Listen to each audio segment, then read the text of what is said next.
बिस्मिल्लाहिर्रहमानिर्रहीम। ये तकरीबन 1995-94 की बात है। वहाँ लाहौर में ख़बरें अखबार बहुत मशहूर था, ज़िया शाहिद उसके एडिटर थे।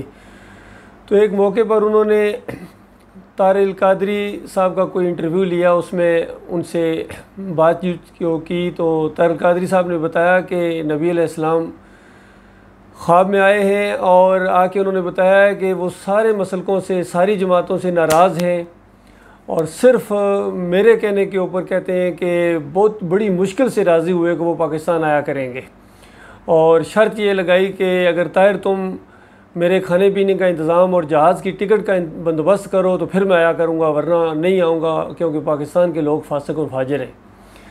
तो आप देखिए, उन्होंने इसकी रिकॉर्डिंग कर ली और फिर उन्होंने ज़िया शाहिद ने एक और बड़ा मजमा इकट्ठा किया, एक बड़ा प्रोग्राम किया। उसके अंदर सारे उलमा को बुलाया, अहले हदीसों को, देवबंदियों को, बरेलवियों को, सब लोगों को बुला के वो वाला वीडियो तारिल कादरी साहब का वायरल कर दिया। सारे उलमा ने मुतफ़क्का तौर पर फ़ैसला दिया कि ये तारिल कादरी जो है ये काफिर है, ये इनकारी है और इसने झूठ बोला है। तो इस तरह के फतवे लगाए उसके ऊपर। दूसरे दिन तारिल कादरी साहब ने इन फतवों का जवाब दिया, फिर उलमा ने जवाब दिया। इस तरह एक सिलसिला चल पड़ा, 3-4 दिन वो अखबार के अंदर आता रहा। तो चौथे या पाँचवें दिन तारिल कादरी साहब ने बयान दिया कि देखो, इस सिलसिले को बंद करो, वरना अगर कल ये इस तरह का किसी का बयान आया अखबार के अंदर तो मैं वो राज खोलूँगा कि फिर ना अली अजवेरी साहब बचेंगे, ना मुहियुद्दीन चिश्ती बचेंगे, ना शाह वलीउल्लाह साहब बचेंगे और ना अब्दुल कादिर जिलानी की खैर है इसके अंदर। क्योंकि सारे ये लोग जो हैं इस तरह के बयान देते रहे अपनी किताबों के अंदर, ख्वाबों वाला मामला। तो ये ख्वाबों वाला मामला कुछ ज़्यादा ही तरक्की कर गया है। हर एक दावा करता है कि नबी अलैहिस्सलाम मेरे ख्वाब के अंदर आए हैं, मेरे मसलक के ख्वाब के अंदर आए हैं। हत्ता कि तारिक जमील साहब तो यहाँ तक इन्होंने कह दिया कि नबी अलैहिस्सलाम इंग्लैंड में एक साहब के ख्वाब में आए हैं और उन्होंने वहाँ से कहा है कि नबी अलैहिस्सलाम ने कहा है कि तारिक जमील साहब से कहें कि पब्लिक में ये ऐलान कर दें कि अल्लाह ताला ने वो जमशेद जो सिंगर था उसकी मग़फ़िरत फरमा दी है, ये ऐलान कर दिया जाए। तो ये लोग नबी अलैहिस्सलाम के नाम से कितने बड़े बड़े झूठ बोलते रहे और सहारा लेते हैं उस रवायत का कि नबी अलैहिस्सलाम ने फरमाया था, बुखारी की रवायत है कि जिसने मुझे ख्वाब में देखा वो इनकरीब मुझे बेदारी में देखेगा, या उसने गोया मुझे ही देखा, क्योंकि शैतान मेरी शक्ल इख्तियार नहीं कर सकता है, अल्लाह ताला ने उसको ये इजाज़त नहीं दी है। तो अब इस रवायत का जो अगला हिस्सा है वो कोई भी बयान नहीं करता है, और वो हिस्सा अगर बयान कर दें तो इनका सारा खेल ही ख़त्म हो जाए। क्योंकि इमाम बुखारी इब्ने सिरीन का वो कौल लाए हैं अगले हिस्से के अंदर कि इब्ने सिरीन कहते हैं कि ये रवायत उन लोगों के लिए है जिन्होंने नबी अलैहिस्सलाम को असली हालत में देखा, यानी सहाबा किराम के लिए है। सहाबा किराम में से अगर किसी ने ख्वाब में नबी अलैहिस्सलाम को देखा तो उनको पूरी तरह यकीन होगा कि ये नबी अलैहिस्सलाम है, और उसके बाद उनकी असली हालत में भी मुलाकात होगी नबी अलैहिस्सलाम से। तो उन्होंने ये नहीं कहा कि शैतान किसी और शक्ल में आके तुम्हें धोखा नहीं दे सकता है, बाद वालों को ख़ास कर। लेकिन ये ख्वाब वाला मामला इतना तरक्की पजीर हुआ कि लोगों ने यहाँ तक कहना शुरू कर दिया कि नबी अलैहिस्सलाम बनफ्से नफीस भी आते हैं।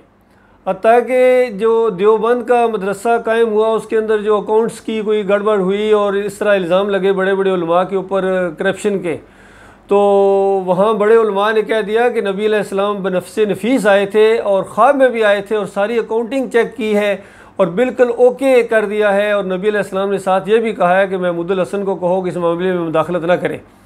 तो इस तरह का इन लोगों ने पूरा दीन बनाया हुआ है। और इन अकाबरीन की किताबें अगर आप पढ़ें तो वहाँ भी यही चीज़ें मिलती हैं। शाह वलीउल्लाह की किताबें पढ़ें, वहाँ भी इसी तरह की चीज़ें मिलती हैं कि नबी अलैहिस्सलाम ने ख्वाब में आकर मुझे अपने दाढ़ी मुबारक के कुछ बाल दिए, वो भी तक उसमें से कुछ मेरे पास हैं। फिर अगर तबलीगी निसाब उठा कर देखें, ये ज़करिया साहब की जो किताब है, ये तबलीगी जमात रायविंड वाले, ये किताब तो गोया ख्वाबों से भरी हुई है। और जब कभी नबी अलैहिस्सलाम को ख्वाब में लाने का ये फ़ैसला करते हैं, कोई किस्सा बयान करना चाहते हैं तो कहते हैं फ़लाँ बुज़ुर्ग थे, वो जा रहे थे, चलते चलते आँख लग गई, आँख लगी, नबी अलैहिस्सलाम ख्वाब में आके ये बता के चले गए।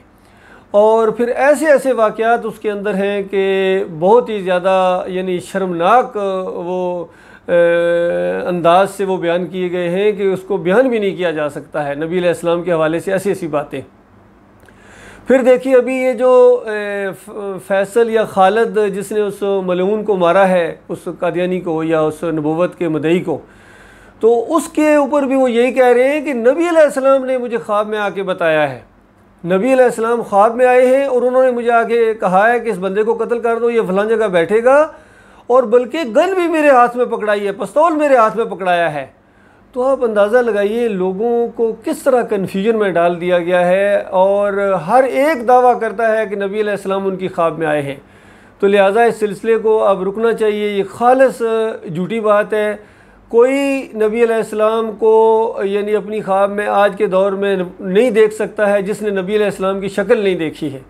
अगर ये मामला होता तो आप देखें नबी अलैहिस्सलाम की वफ़ात के बाद कितनी जंगें तक हुई हैं, हत्ता कि सहाबा इकराम के दरमियान इख्तलाफात कई मामलात में हुए हैं, और दूसरे लोगों ने, शैतान किस्म के लोगों ने जो गलतफहमियाँ पैदा करके मुसलमानों को आपस में लड़ा दिया। तो किसी एक की ख्वाब में नबी अलैहिस्सलाम नहीं आए हैं और आके नहीं बताया है कि देखो तुम ऐसा ना करो, तुम ये करो, तुम ऐसा फलां से ना लड़ो, इस तरह की कोई बात आपको नहीं मिलेगी। फिर मुहद्दिसीन का देखिए जो किस तरह रवायतें इकट्ठी किया करते थे, कितने लोगों से पूछते थे, छानबीन करते थे। अस्मा और रजाल का इल्म ईजाद हुआ मुसलमानों के अंदर, साइंटिफिक ये तहकीक का मामला ईजाद हुआ, लेकिन किसी मुहद्दिस ने यह बात नहीं कही है। ना इमाम बुखारी रहमतुल्लाह अलैह ने कभी ये कहा, ना इमाम मुस्लिम रहमतुल्लाह अलैह ने कभी ये कहा कि ये रवायत बिल्कुल सही है, क्योंकि नबी अलैहिस्सलाम ने ख्वाब में आके मुझे बताया था कि हाँ ये बिल्कुल मैंने कहा है और इसकी सनद बिल्कुल सही है। इस चीज़ का शैबा तक नहीं मिलता है। लेकिन बाद में आने वालों ने जब इनके अकायद ख़राब हुए हैं, असल में इन्होंने नबी अलैहिस्सलाम को अल्लाह के साथ शरीक ठहराना शुरू कर दिया है, और इनके ये ज़हन बन गए हैं कि नबी अलैहिस्सलाम ख़ुद आते हैं, उनका फैज़ होता है, उनकी वजह से ये पाकिस्तान बना है। ताकि डॉक्टर इसरार ने भी ये कह दिया कि एक किसी तकरीर के अंदर कि ये नबी अलैहिस्सलाम के फैज़ की वजह से, उनकी मुदाखलत की वजह से ये पाकिस्तान बना है। तो अल्लाह के बंदो गौर करो ये किस तरह का ये माहौल इन्होंने बना दिया गया है। तकी उस्मानी साहब ने भी यही एक दिन वो बयान में कहा कि वो किसी ने जब दावा किया कि नबी अलैहिस्सलाम ख्वाब में आके ये बता गए, तो उन्होंने कहा हाँ बिल्कुल आ सकते हैं, और अच्छी बातें जो बताई हैं वो नबी अलैहिस्सलाम ने बताई होंगी, उनके ऊपर अमल किया जा सकता है। तो गोया तस्दीक कर दी कि नबी अलैहिस्सलाम किसी के ख्वाब में आ गए हैं। तो ये देवबंदी हूँ, बरेलवी हूँ, अहले हदीस हूँ, इनके ऊपर अकाबरीन हूँ, ये सारे के सारे इस चीज़ के कायल हैं कि नबी अलैहिस्सलाम आलिमुल गैब हैं, उनको मालूम है पाकिस्तान में क्या हो रहा है, और बल्कि मुदाखलत करते हैं, आके ख्वाबों में पूरी तरह रहनुमाई करते हैं। तो अल्लाह के बंदो यकीन करो ये अल्लाह के साथ नबी अलैहिस्सलाम को शरीक ठहराना है, बल्कि मजाक है, और सही मानों में ये गुस्ताखी है नबी अलैहिस्सलाम की कि हर मसलक कहता है मेरे ख्वाब में आए हैं और दूसरों को वो लान तान करता है। तो ये सिलसिला है, अल्लाह ताला इन लोगों को समझ अता फ़रमाए, और दीन की जो सही चीज़ है कि नबी अलैहिस्सलाम जन्नतुल फ़िरदौस में है, और बल्कि इन लोगों का ये भी अकीदा है, कुछ में से इसमें से ग्रोह हैं, वो कहते हैं नबी अलैहिस्सलाम कब्र के अंदर ज़िंदा है, मदीने वाली कब्र में, और हमारे अमाल उनके यहाँ पेश होते हैं, दुरूद के अमाल पेश होते हैं। हालांकि हम अल्लाह से कहते हैं अल्लाहुम्मा सल्ली अला मुहम्मद वाला आले मुहम्मद, हम दुआ करते हैं अल्लाह से, हमारी दुआ फरिश्ते लिखते हैं, फरिश्ते हमारे अमाल कहाँ लेके जाते हैं? अल्लाह के पास लेके जाते हैं। नबी अलैहिस्सलाम के अमाल भी अल्लाह के पास जाते थे, सहाबा इकराम के अमाल भी अल्लाह के यहाँ जाते थे। इसी वजह से नबी अलैहिस्सलाम ने फरमाया था मैं पीर और जुमरात को रोज़ा रखता हूँ, क्योंकि इन दो दिनों में इंसानों के अमाल अल्लाह के यहाँ पेश हों। तो हम इंसान हैं, हम अमल करते हैं, और जिसके यहाँ अमाल हमारे पेश होते हैं वो हमारा माबूद है।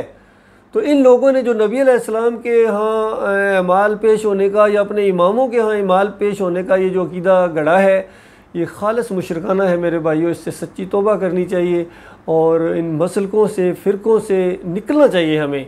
इन्होंने उम्मत मुसलमान की ताकत को पारा पारा कर दिया है।